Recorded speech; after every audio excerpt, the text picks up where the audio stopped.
안녕하십니까. 독서하는 마라토너 박종필입니다. 이곳 올림픽공원 평화의 문 광장에서 촬영하고 있습니다.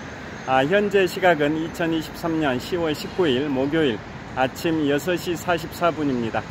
제가 오늘은 자전거를 타지 않고 걸어서 천호역으로 이동하고 있습니다. 잠실에서 이곳 올림픽공원을 경유해서 천호역으로 이동하면서 촬영하겠습니다. 화이팅!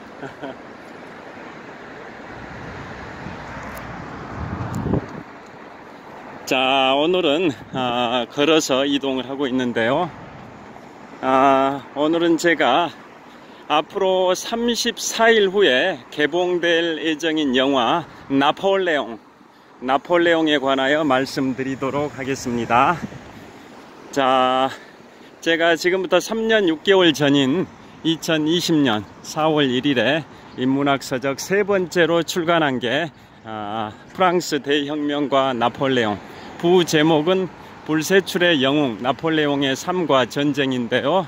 그 나폴레옹에 관하여 영화 나폴레옹에 관하여 말씀드리도록 하겠습니다.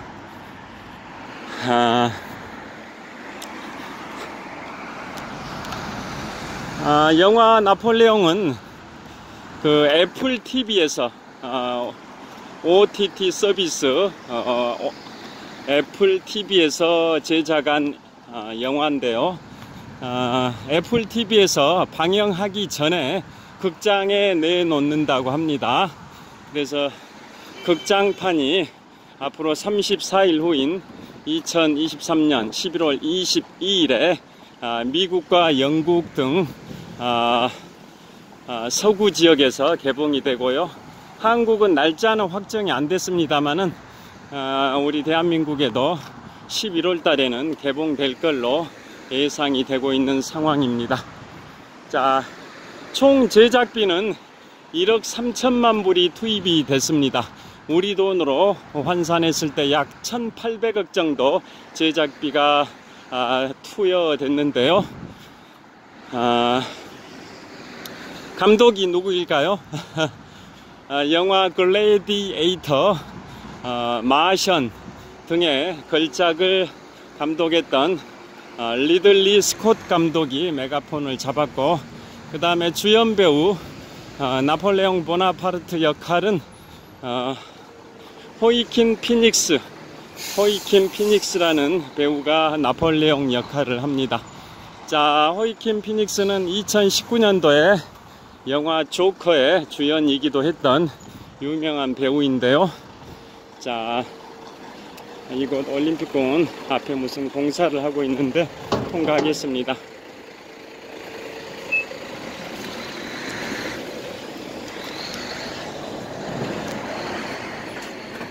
자, 그래서 앞으로 34일 후에 미국, 영국 지역 등에 개봉이 되고 대한민국에도 다음 달에 개봉될 예정인 영화 나폴레옹 관련해서 말씀드리고 있는데요. 나폴레옹은 제가 3년 반 전에 인문학서적 세 번째 출간작으로 프랑스 대혁명과 나폴레옹, 부제목 불세출의 영웅 나폴레옹의 삶과 전쟁에서도 자세히 다뤘듯이 나폴레옹은 약 20년 동안 유럽 대륙을 평정했던 인물이라는 거 다 잘 아실 겁니다. 나폴레옹의 일대기, 이 영화 자체가 나폴레옹의 일대기를 그린 그런 영화입니다. 나폴레옹 관련된 영화는 지금부터 96년 전인 1927년에 무성 영화로 나온 적이 있었습니다. 이번 영화는 극장판이 러닝타임이 2시간 38분입니다. 즉 158분, 2시간 38분짜리 긴 영화인데요. 감독판은 그보다 훨씬 깁니다. 감독판은 4시간 10분짜리 러닝타임을 가지고 있는데 극장판은 그걸 축소해 가지고 158분, 2시간 38분짜리 영화인데요. 나폴레옹의 파란만장한 일대기를 그리기에는 시간이 많이 부족한 그러한 나폴레옹의 삶인데요. 그래서 과거에 지금부터 96년 전인 1927년에는 무성 영화로 나폴레옹이라는 영화가 제작이 됐었는데, 그때는 러닝타임이 무려 330분이었습니다. 330분. 그러니까 이번에 다음 달 22일에 개봉될 예정인 극장판 러닝타임 158분의 2배가 더 되는 330분 분량의 무성 영화가 지금부터 96년 전인 1927년에 개봉이 됐었고요. 그런데 그 분량이 그렇게 길음에도 불구하고 나폴레옹의 삶을, 일대기를, 파란만장한 그러한 일대기를 다 그릴 수 없다 보니까 지금부터 21년 전인 2002년도에는 프랑스에서 드라마로 만들었었습니다. 드라마로, 그보다 더 긴 러닝타임으로 드라마로 만들기도 했던 게 바로 지금부터 200여 년 전에 유럽 대륙을 평정했던 나폴레옹 보나파르트의 삶을 그린 영화 나폴레옹입니다. 그래서 나폴레옹의 이제 일대기를 그린 영화다 보니까 나폴레옹이 어떻게 해서 아무런 배경도 없는 그러한 환경에서 시작해서 1804년 12월 2일에는 드디어 프랑스 제국의 나폴레옹 1세 황제로 즉위하기까지 그게 가능했냐, 그러한 입지전적인 나폴레옹의 삶을 다루는 그런 영화인데요. 대규모 전투씬이 6개 정도 있습니다.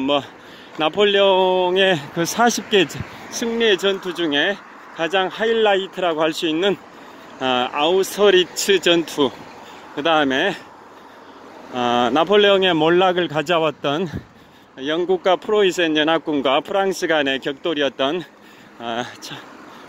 워털루 전투 등 6개 주요 전투들의 전투씬이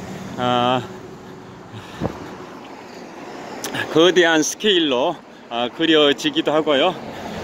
또 나폴레옹의 사랑, 그 부인이, 첫 번째 부인이 조제핀이라는 부인인데요. 미망인이었죠. 어떤 사람의 배우자였는데 사별하고 나폴레옹과 재혼을 한 건데요. 그러니까 나폴레옹 입장에서는 어떤 사람의 미망인과 결혼을 했는데 그 배우자가 바로 조제핀인데요. 그 조제핀과 나폴레옹의 만남, 사랑, 그런 것들도 심도 있게 다루고 있는 내용입니다. 그래서 이번에 관람 등급은 그 영화 자체가 나폴레옹과 조제핀 간의 뜨거운 사랑, 그리고 노골적인 성적 묘사, 이런 부분이 등장을 하고, 또 그 폭력적인 전투 씬들이 나오다 보니까 관람 등급이 18세 미만의 청소년은 관람 불가 등급 판정을 받았습니다. 자, 여기 한번 뛰어가 볼까요? 건널 수 있을지 모르겠는데요. 촬영하면서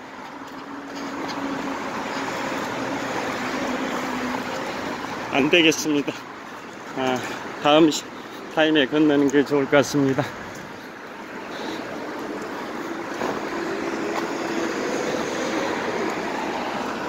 자, 여기서 신호 대기하면서 계속 촬영하도록 하겠습니다. 자, 여기는 올림픽공원에서 천호역으로 이동하는 그러한 도중에 횡단보도 사거리입니다. 자, 그래서 폭력적이고 선정적인 그런 장면들이 많이 등장하기 때문에 청소년 관람 등 불가, 즉 18세 미만 관람 불가 판정을 받은 영화입니다. 자, 그 영화를 아직 개봉하기 전에 그 표지, 이런 홍보된 그 사진들을 보니까 주요 장면들을 캡처해 가지고 홍보한 그러한 것을 티저 화면을 보니까 재밌는 표어가 나와 있습니다. 뭐라고 되어 있냐면 He came from nothing. He conquered everything 이라고 되어 있습니다. 다시 말씀드리면 He came from nothing. He conquered everything. 즉 나폴레옹은 아무것도 없는 그러한 아무 배경이 없는 그러한 환경 출신이다. 그러나 모든 것을 정복했다. 뭐 그런 의미인 거죠. 그야말로 입지전적인 인물, 붓을세출의 영웅이라고 평가를 할 수 있는데요. 나폴레옹은 잘 아시다시피 지중해의 코르시카라는 작은 섬에서 출생을 했습니다. 지중해의 코르시카 섬은 어떻게 생각하면 그곳에서 소영주의 아들로 태어나 가지고 프랑스 본토로 이동을 해 가지고 성장을 하고 일대기를 제가 지금 말씀드리고 있습니다.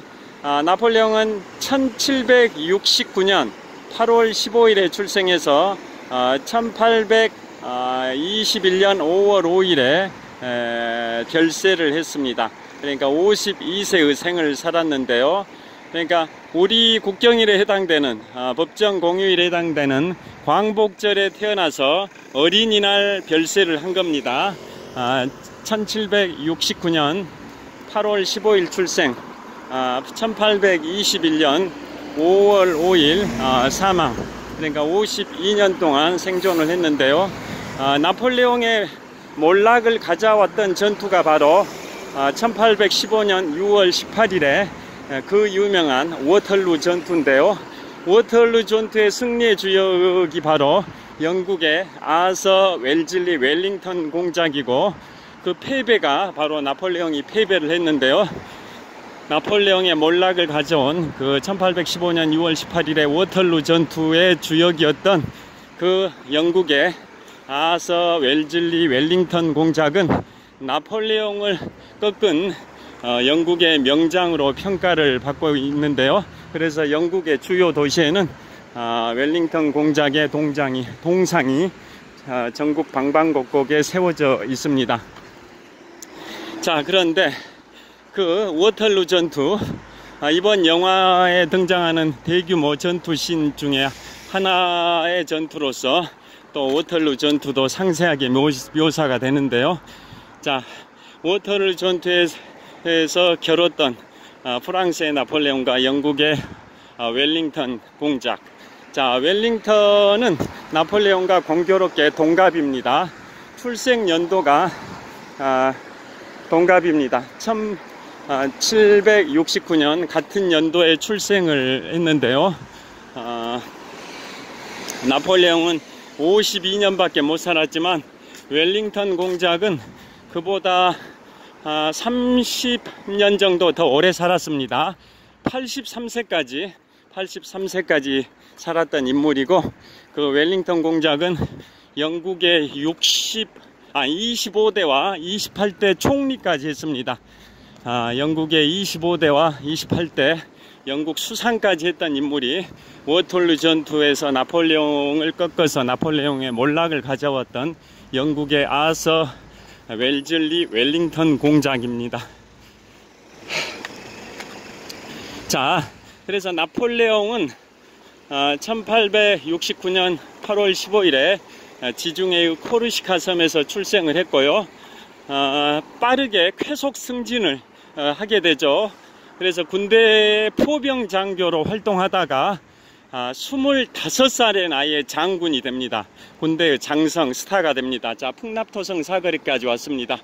자, 이곳은 풍납토성 사거리인데요. 저를 보여드리겠습니다. 자, 이곳 풍납토성 사거리까지 도착을 했습니다. 자, 동쪽 방향 천호역 방향을 촬영하고 있는데요. 천천히 걸어가면서 영상 촬영을 하고 있습니다. 자, 풍납토성 사거리를 보여드리고 있습니다. 자, 건너도록 하겠습니다.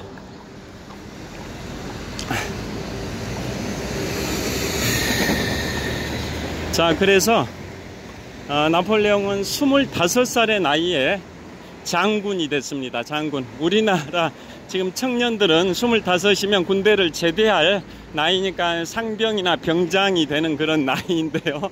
나폴레옹은 뭐 시대가 물론 잘 다르긴 하지만은 난세의 영웅이 난다라는 말이 있듯이 1789년 프랑스 대혁명이라는 인류 최초의 성공한 시민혁명, 자유평등 박애를 기치로 한 인류 최초의 성공한 시민혁명이라는 난세의 영웅이 탄생한 셈인데요.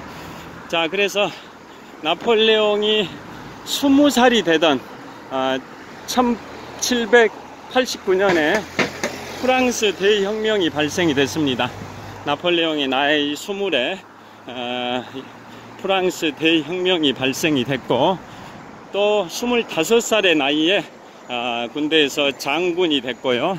그 다음에 30살의 나이에 1799년입니다. 나폴레옹의 나이 30살이었던 1799년에는 부르메르 쿠데타라고 하죠.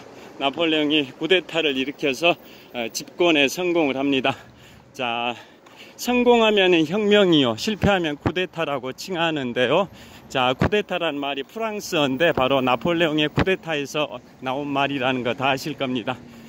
그래서 나폴레옹이 30살의 나이였던 1799년에 프랑스 부르메르 쿠데타를 일으켜 가지고 집권에 성공을 하고, 처음에는 뭐 총재 정부 그 시절을 거치고 나중엔 통령 정부가 세워지는데, 뭐 1통령, 2통령, 3통령, 우리 대통령 할 때 통령이죠. 그러한 통령 정부가 세워지는데 나폴레옹이 제1통령이 되죠. 제1통령. 제1통령이 돼서 집권을 하게 되고요. 제1통령 시절이었던 1804년에 세계 3대 민법전 중에 하나인 나폴레옹 민법전을 반포하게 됩니다. 자, 고대 바빌로니아의 함무라비 법전, 중세 로마의 로마법 대전과 함께 세계 3대 성문법 중에 하나인 나폴레옹 민법전이 나폴레옹이 제1통령이었던 1804년에 반포가 되는데요.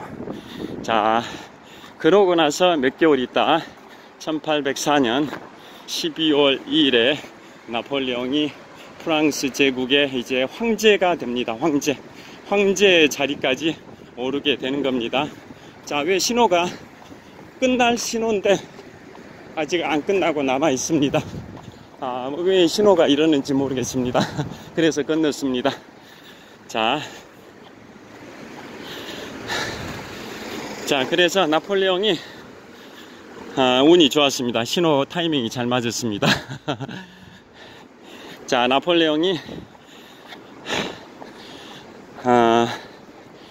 세계 3대 성문법 중에 하나인 나폴레옹 민법전을 1804년에 제1통령 시절에 반포를 했고, 그로부터 몇 개월 후인 1804년 12월 2일에 드디어 프랑스 제국의 황제의 즉위를 하게 됩니다. 자, 먼저 나폴레옹 민법전 관련해서 말씀드리면, 어느 정도로 유명한 법전이냐, 그것은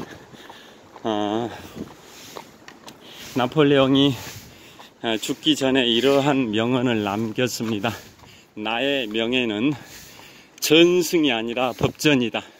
즉, 나의 명예는 전쟁에서의 승리가 아니라 1804년에 반포한 나폴레옹 민법전이다, 이런 의미인데요.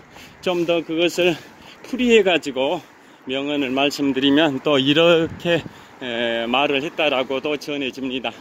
내 평생 40번 싸워 이겼다는 명예는 워털루의 패배로 모두 사라졌다. 그러나 영원히 남을 것이 하나 있다. 그것은 나의 민법전이다 라는 명언을 하기도 할 정도로 자신이 프랑스 황제가 되던 연도인 1804년에 반포했던 프랑스 민법전, 그 당시에는 나폴레옹 민법전이라고 불렀는데요. 그 민법전은 엄청난 자부심의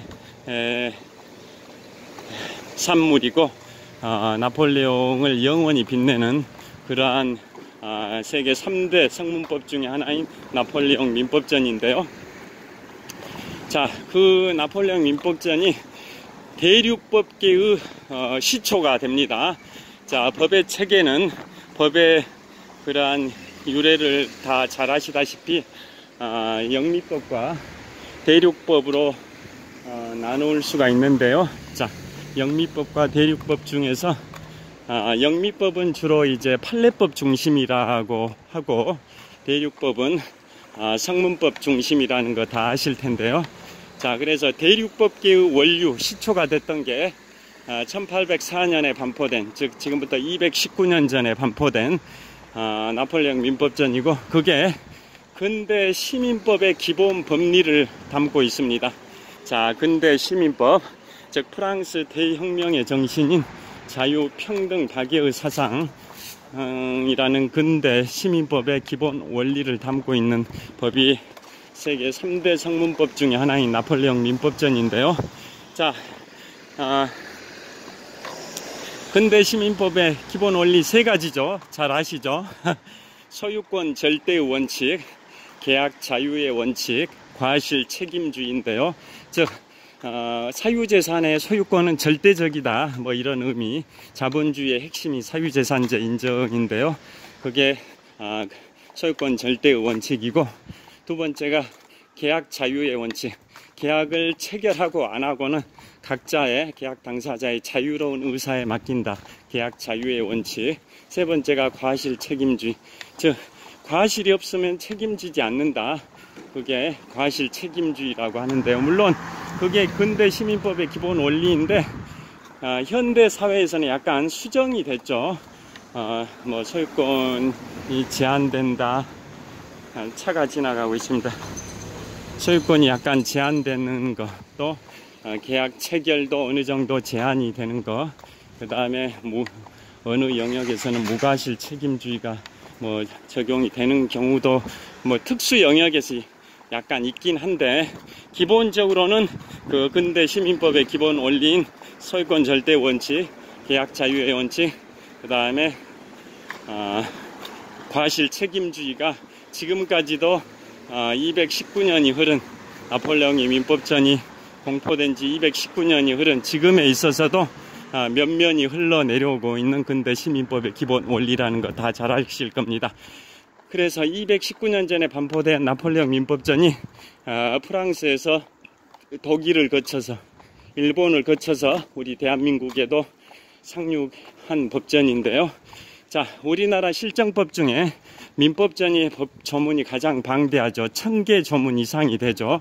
그런데 나폴레옹 민법전은 제정 당시의 법 조문이 2281개 조문입니다. 우리나라 민법전의 법 조문 분량의 2배 정도 해당되는 2281개의 방대한 조문이었는데요. 그게 지금까지 최근 6년 전인 2017년까지도 한 번도 수정된 적이 없습니다. 물론 당연히 수정 논의가 있었는데, 예를 들어서 1960년대 프랑스의 대통령을 했던 제18대 프랑스 대통령 샤를 드골 대통령 당시에도 나폴레옹 민법전을, 지금은 명칭을 프랑스 민법전인데요, 수정해 하자는 논의가 있었지만 결론은 퍼펙트하다, 완벽하다 라고 해서 결국 수정이 안 되다가 드디어 지금부터 6년 전인 2017년도에 일부 수정이 이루어졌습니다. 자, 그리고 1970년대에 조문이 2개가 추가가 된 게 있었습니다. 공유재산권 행사에 관한 부분과 부동산 개발 사업 계약에 관한 조항, 이 2개 조항이 1970년대에 2개 조문이 추가가 됐을 뿐 200년 정도 기간 동안, 200여 년 동안 삭제되거나 그 외에 삭제되거나 수정된 조항은 없었다, 이 말씀입니다. 1970년대에 2개 주항이 추가됐지만 그동안 200여 년 동안 삭제되거나 수정된 주항은 없을 정도로 거의 완벽에 가까운 법률로 평가되는 게 바로 나폴레옹 민법전입니다. 자, 그래서 나폴레옹이 죽기 전에 그런 명언을 했죠. 나의 명예는 전승이 아니라 법전이다. 나의 명예는 전쟁의 승리가 아니라 법전이다. 그래서 그것을 풀이해서 말씀드리면 내 평생 40번 싸워 이겼다는 명예는 워털루의 패배로 모두 사라졌다. 그러나 영원히 남을 것이 하나 있다. 그것은 나의 민법전이다 라고 말을 했을 정도로 대단한 자부심의 산물이 나폴레옹 민법전입니다. 자, 그리고 드디어 그게 1804년에 나폴레옹이 제1통령 시절에 공포를 했던 세계 3대 성문법 중에 하나고요. 그해 1804년 12월 2일에 드디어 나폴레옹이 프랑스 제국의 나폴레옹 1세 황제로 즉위하는데요. 그때 나이가 35살입니다. 1769년생이니까 1804년이면 그의 나이 35살 때 프랑스의 황제가 됩니다. 자, 그때 재밌는 또 일화가 있습니다. 베토벤의 교향곡이 여러 가지가 있죠. 3번이 영웅, 3번이 영웅이라는 거 아시죠? 그게 바로 베토벤, 악성 베토벤이 자, 천호역에 도착했습니다. 여기서 마무리하겠습니다. 자, 빗방울이 좀 떨어지기 시작했습니다. 자, 천호역 7시 10분입니다 현재. 자, 뒤에 천호역 천호동 로데오 거리 입구 간판이 보입니다. 자, 마무리를 하도록 하겠습니다. 자, 그래서 나폴레옹이 1804년 12월 2일에 황제가 됐는데요. 그 전에 악성 베토벤이 나폴레옹의 영웅적 기계를 흠모해서 나폴레옹을 소재로 교향곡 3번 영웅을 작곡을 했습니다. 그런데 나폴레옹이 황제에 오르자 그 작곡한 교향곡 악보를 찢어버렸습니다. 왜 그랬냐?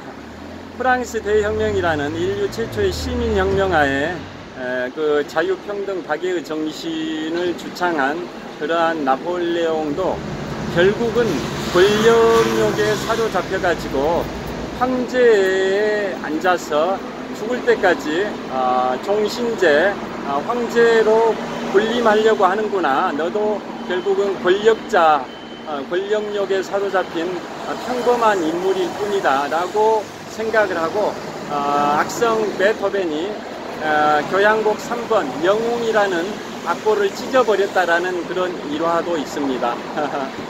그 정도로 이제 황제까지 됐는데요. 나중에 이제 황제가 된 지 1년 후인 1805년 12월 2일에는 황제 즉위 1주년이 된 날이었습니다. 나폴레옹에게 최고의 영광을 가져온, 즉 40번의 승리 전투 중에서도 압권이었던 전투가 바로 아우스터리츠 전투입니다. 삼제회전이라고 하기도 하는데요. 3명의 황제가 격돌했다 해서 삼제회전이라고 하기도 하는데 그게 아우스터리츠 전투입니다. 자, 그 아우스터리츠 전투는 러시아의 알렉산드르 1세, 신성 로마 제국 겸 오스트리아의 프란츠 2세, 이 두 황제가 연합군을 형성했고 저 교정국가가 프랑스 제국의 나폴레옹 1세입니다. 그래서 3명의 황제가 격돌했다 해서 석삼자, 황제제자, 모일회자, 싸울 전자에서 삼제회전이라고 칭하기도 하는 게 아우스터리츠 전투입니다. 그래서 나폴레옹이 40번 승리했던 그 전투 중에서도 가장 최고의 영광을 가져왔던 전투가 아우스터리츠 전투다 보니까 그걸 영원히 기념하기 위해서 프랑스의 개선문을 세우게 됐고, 프랑스에는 아우스터리츠를 프랑스 말로는 오스테릴리츠입니다. 오스테릴리츠. 그래서 프랑스의 지하철역 이름, 파리 지하철역에는 오스테릴리츠라는 지하철역 이름도 생길 정도로 나폴레옹의 최고의 영광을 가져왔던 전투가 아우스터리츠 전투인데요. 이번에 개봉되는 영화 리들리 스콧 감독, 호아킨 피닉스 주연의 영화 나폴레옹의 6개의 주요 전투가 다뤄지는데, 그 중에 하나가 나폴레옹에게 최고의 영광을 가져온 아우스터리츠 전투도 포함이 되어 있습니다. 자, 그리고 나폴레옹은 결국은 나중에 아우스터리츠 전투가 나폴레옹의 전성기였고요. 나중에 1812년 러시아 원정에서 실패하고, 또 1813년 라이프치 전투에서도 패배함으로써 결국은 실각을 하고, 1814년 지중해 엘바섬으로 유배 갔다가 10개월 정도 그곳에서 유배 생활하다가 1815년 2월 26일 날 탈출을 하게 되고, 한 달쯤 후인 1815년 3월 20일에 프랑스 파리에 다시 입성해서 다시 황제로 즉위를 하면서 그 당시에 황제였던 루이 18세를 영국으로 축출을 하기도 했는데요.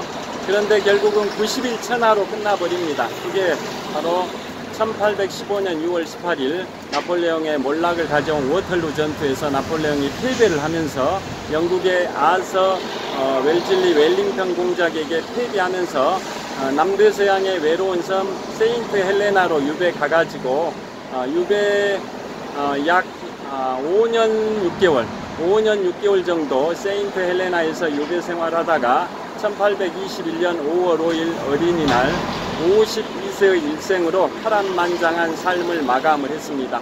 자, 그런 내용으로 제가 지금부터 3년 6개월 전인 2020년 4월 1일에 인문학서적 세 번째 작품으로 프랑스 대혁명과 나폴레옹, 그 제목은 불세출의 영웅 나폴레옹의 삶과 전쟁을 출간을 했었는데요. 그게 바로 이번 앞으로 34일 후인 2023년 11월 22일에 영국과 미국 지역에서 영화 나폴레옹이 개봉이 될 예정이고, 한국에도, 대한민국에도 11월 달에 개봉될 예정인데요. 감독은 리들리 스콧 감독, 글래디에이터와 마션의 감독이기도 했던 리들리 스콧 감독이고, 주연은 나폴레옹 역할은 바로 호이킨 피닉스, 2019년도에 조커 영화의 주연이었던 호이킨 피닉스가 나폴레옹 역할을 합니다. 자, 기대가 되는 영화여서 오늘 제가 소개를 해드렸고요. 자, 나폴레옹에 관한 평가는 엇갈릴 것 같습니다. 뭐 독재자다라는 악평도 있을 수는 있지만은 한 시대를 풍미했던 근대 역사에 있어서 근대 유럽 역사의 한 획을 그었던 큰 발자취를 남겼던 불세출의 영웅이라는 호평도 있을 수 있지만, 독재자다 뭐 이런 악평도 있을 수 있는데요. 어떤 평가를 하든 간에 나폴레옹이 한 시대를 근대의 큰 족적을 남긴 불세출의 영웅, 위인이었다라는 것은 어느 정도 공감을 하실 것 같습니다. 자, 오늘은 34일 후인 11월 22일에 개봉될 영화 나폴레옹에 관해 말씀드렸고요. 그 개봉되는 날짜가 우연하게도 미국의 35대 대통령을 지냈던 존 F 케네디 대통령의 서거 60주년 때입니다. 존 F 케네디 대통령이 1963년 11월 22일에 텍사스주 댈러스에서